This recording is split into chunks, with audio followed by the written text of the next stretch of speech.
Lo primero, bueno, bienvenidos a todos. Es una alegría verlos aquí en este encuentro virtual, ver tantas caras con tanto cariño, que tenemos tanto tiempo sin vernos, pero que bueno, de verdad que es una alegría encontrarnos. Le damos la bienvenida al padre Giovanni Bermúdez, que es el delegado para la política de espacios sanos y protegidos de la provincia, y que nos va a acompañar en este foro de una serie de dos. Tenemos este martes y el martes dentro de 15 días, sobre los ambientes sanos y protegidos en nuestros colegios. Aquí tenemos representantes de los 4 colegios de AXI y bueno, es una alegría de verdad que estemos todos presentes. Recuerden por favor poner los micrófonos en mute, inhabilitados, para que no perturbe pues con la presentación y los comentarios de todo el mundo.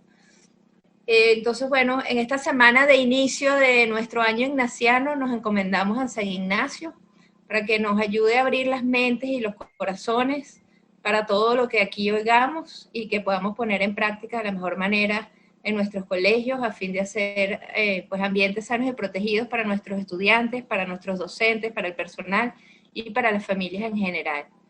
Entonces, encomendándonos también a Papá Dios y a la Virgen, le damos la palabra al Padre Giovanni Bermúdez. La dinámica él va a hacer una presentación y después tendremos espacio para intercambio, preguntas, comentarios o el tiempo o lo que quieran. Se estima un tiempo de unas 2 horas entre la charla y las preguntas, pero bueno, si es más corto, será un poquito más corto, trataremos de no pasarnos del tiempo. La presentación está siendo grabada para que después la podamos repartir para los que no se pudieron conectar. Bueno, entonces, bienvenido, Padre Giovanni.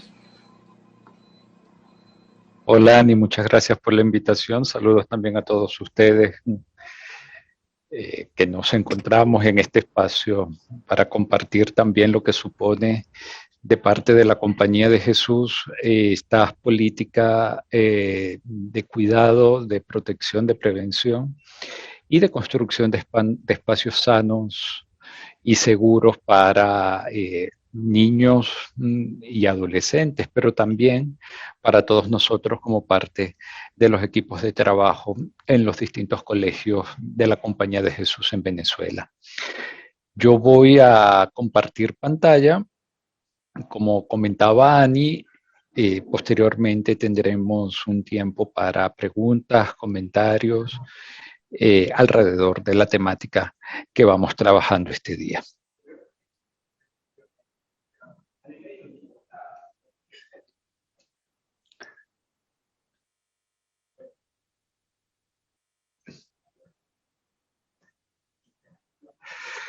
Empiezo comentándoles que vamos a trabajar esta dinámica de presentación desde lo que suponen los ambientes sanos, seguros y protegidos en nuestros colegios, ¿ok? Y dentro de este ámbito iremos abordando todo lo que supone el abuso y el maltrato en sus diversas expresiones. Quisiera comenzar recordando parte de lo que el Papa Francisco en el año 2019 comentaba a propósito de un encuentro internacional que hubo en el Vaticano sobre la protección de menores en la Iglesia.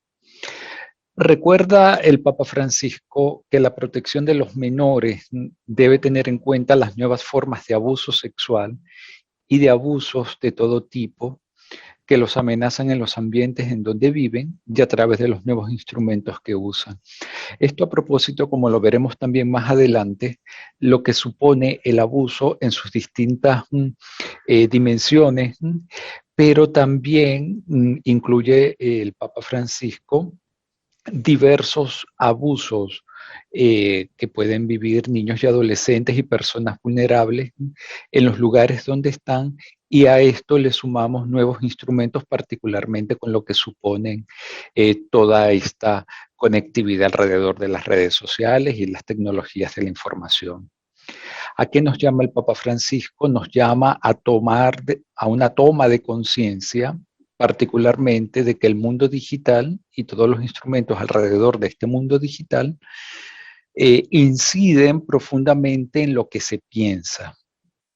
Por tanto, nos anima a aplicar medidas necesarias para limitar sitios de Internet que puedan amenazar la dignidad del hombre, de la mujer y de manera particular a los menores. Comienzo con esta observación que nos hace el Papa Francisco porque es un tema que nos incumbe a todos. No es únicamente en aquellas circunstancias donde puedan presentarse este tipo de abusos.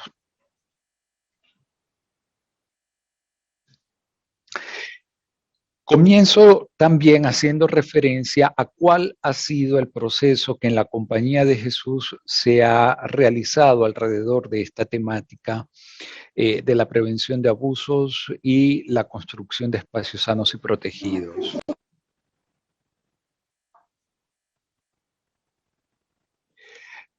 Comenzamos en el año 2015 recordando al padre Adolfo Nicolás, que en una carta de ese año, nos colocaba 3 estándares que mínimamente todas las provincias y regiones de la Compañía de Jesús y evidentemente todas las obras de la Compañía de Jesús en cualquiera de los países donde se encuentren, debían de tener estos 3 elementos claros.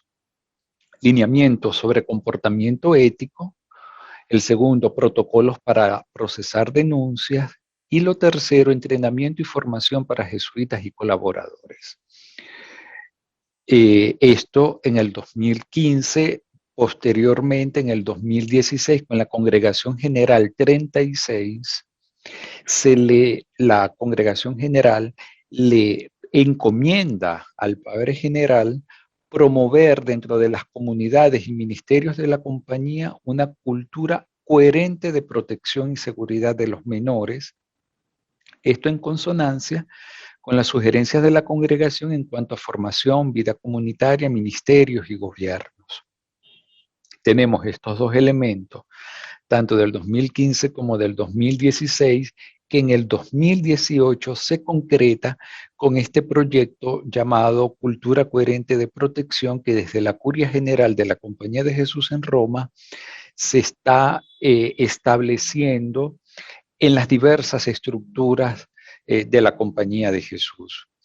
Y este proyecto de cultura coherente de protección tiene como objetivo promover un mayor cumplimiento y compromiso en la creación de una cultura coherente de salvaguarda y protección al interior de provincias, regiones, sectores, apostolados y ministerios de la compañía. ¿Qué es lo que ocurre? Que en el 2018 se hace ya evidente cómo la Compañía de Jesús empieza a concretar estos lineamientos que tanto en el 2015 como en el 2016 se habían dibujado a lo largo de la Compañía de Jesús.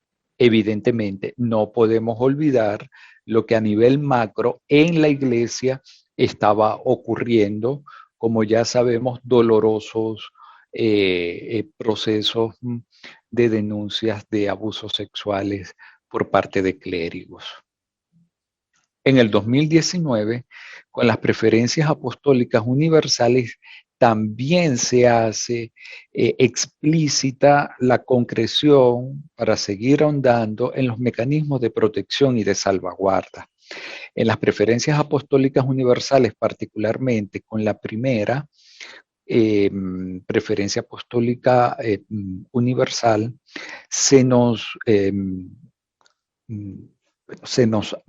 con la segunda preferencia apostólica universal, se nos hace este llamado de atención.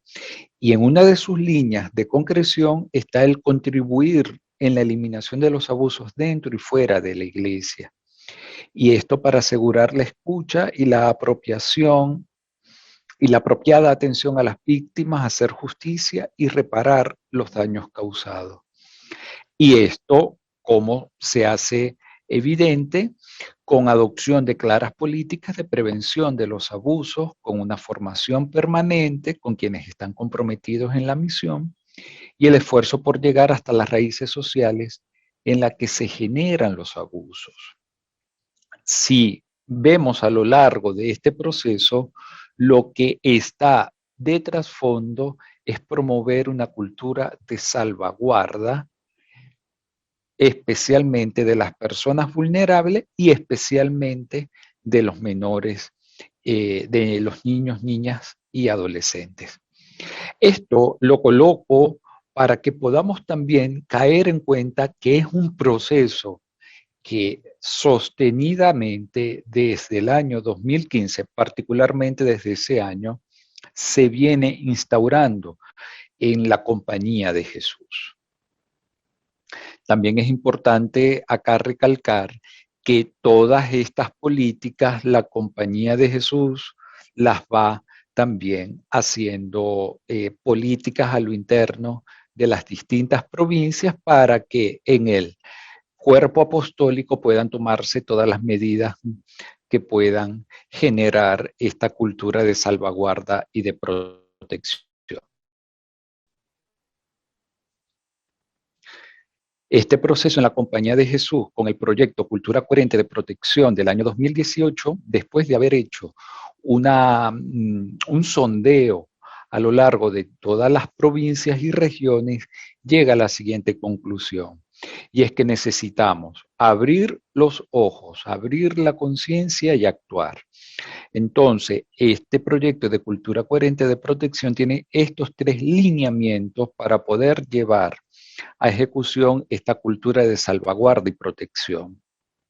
En el abrir los ojos, que tomemos conciencia de la realidad global del abuso, es una cuestión de justicia y también se engloba dentro de la preferencia apostólica universal número 2. En abrir la conciencia tiene que ver con la construcción, evaluación, todo lo que supone la integración, el seguimiento de políticas y lineamientos que lleven a que cada obra apostólica en las provincias puedan tener protocolos claros sobre esta materia. En el abrir la conciencia también se toma en cuenta el manejo de los casos y el entrenamiento y la formación para un actuar que tiene que ver con la escucha, el acompañamiento y la promoción, prevención, la justicia y la sanación que tiene que ver con la recuperación.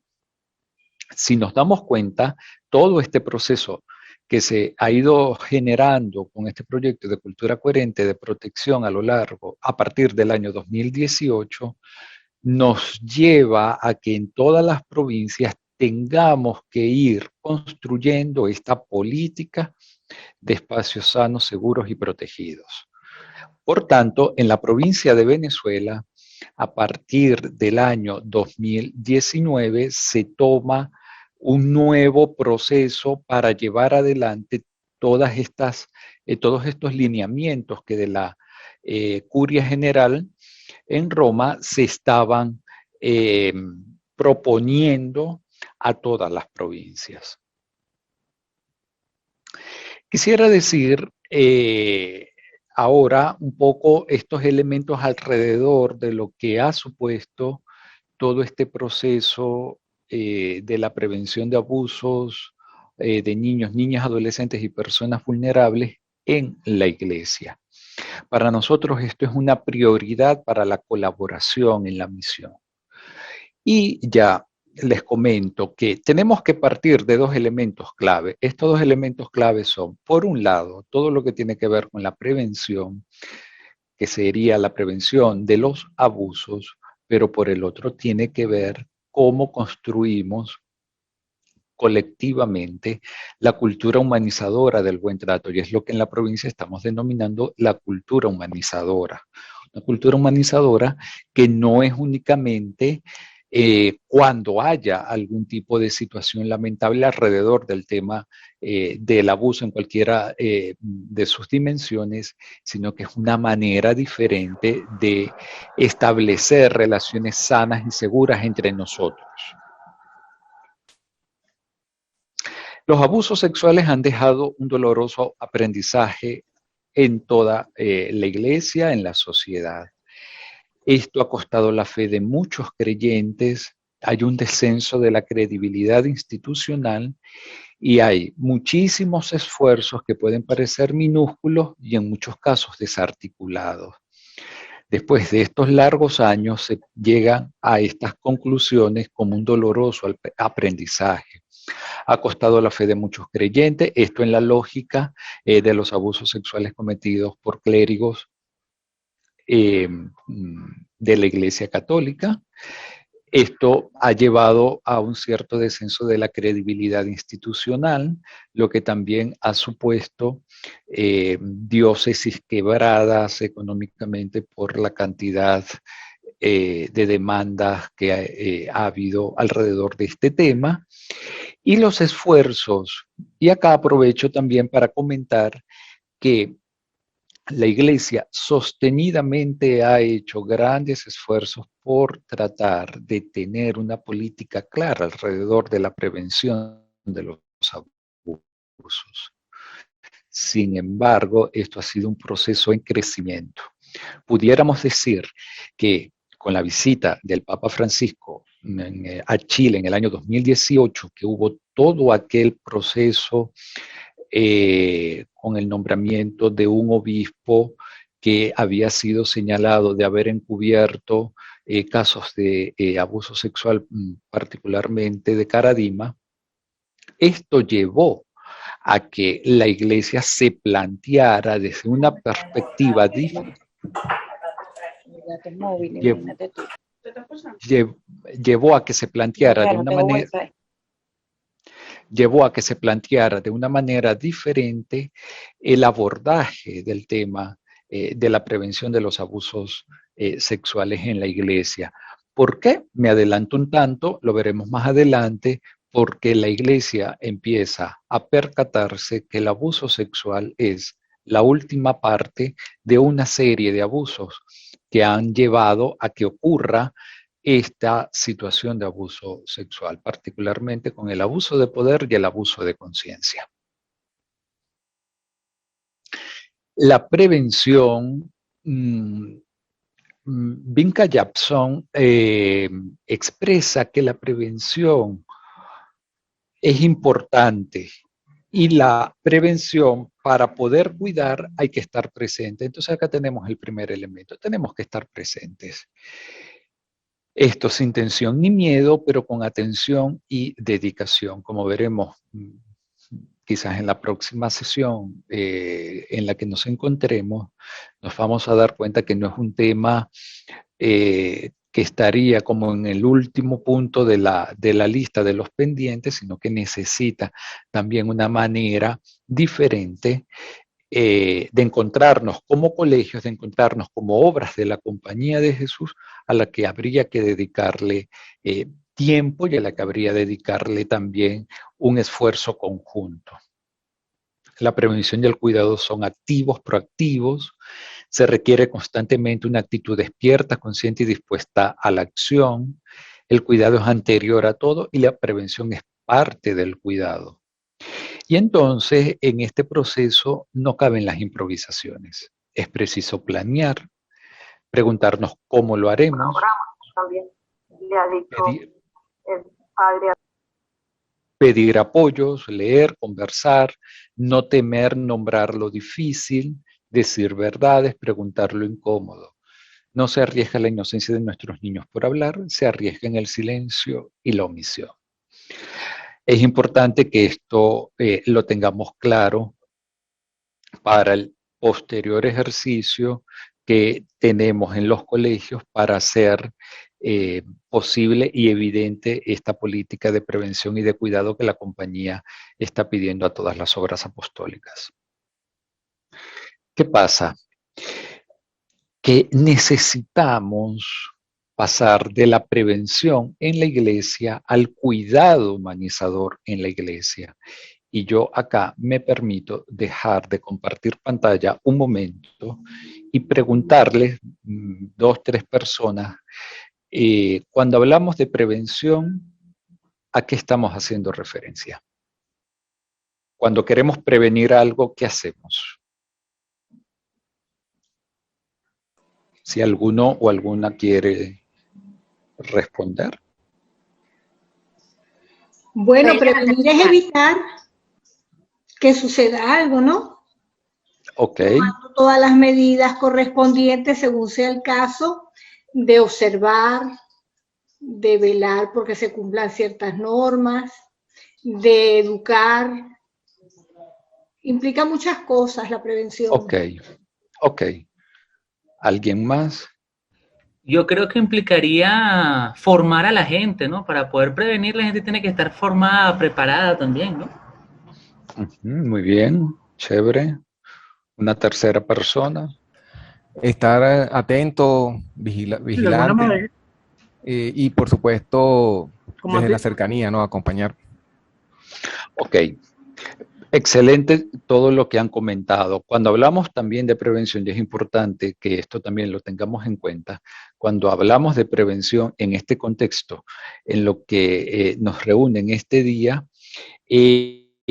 es también, y a propósito, porque bueno, con todo lo que se ha generado alrededor del tema de los abusos sexuales, tanto en la iglesia como en la sociedad en general, la prevención puede ser colocar, ¿no?, como una protección que también puede llevarnos a alejarnos, o una protección que pueda llevar a tener una actitud como de prácticamente ni acercarnos a un niño, a un adolescente o a una persona vulnerable, e inclusive a un adulto, porque bueno, puede ocurrir allí alguna situación, ¿no? Entonces es mejor como que prevenir lo que puede implicar la relacionalidad en aras de buscar protegerse, ¿no? Prevenir.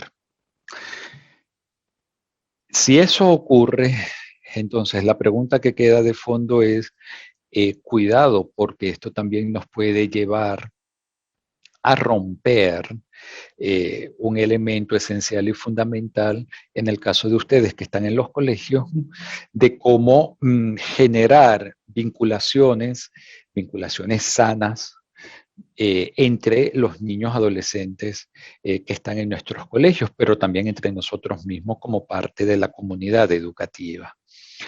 Por esta razón, entonces, decimos que se hace importante construir esta dinámica de un cuidado humanizador dentro de la iglesia y en todos los ámbitos eclesiales, ya en el caso nuestro de la Compañía de Jesús, en todas las obras apostólicas que tenemos los jesuitas en Venezuela, ¿no? Esto lo digo porque podemos caer como en alguna tentación de decir, eso no me toca a mí, o eso cuando pase, bueno, ya veremos qué podemos responder. Se trata de estructurar una política de cuidado humanizador del buen trato, la cultura del buen trato, que la veremos más adelante para que esto pueda ser posible.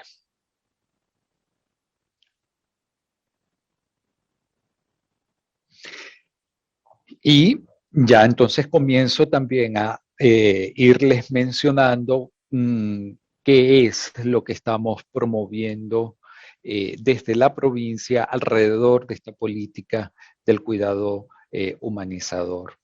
Esto tiene dos elementos.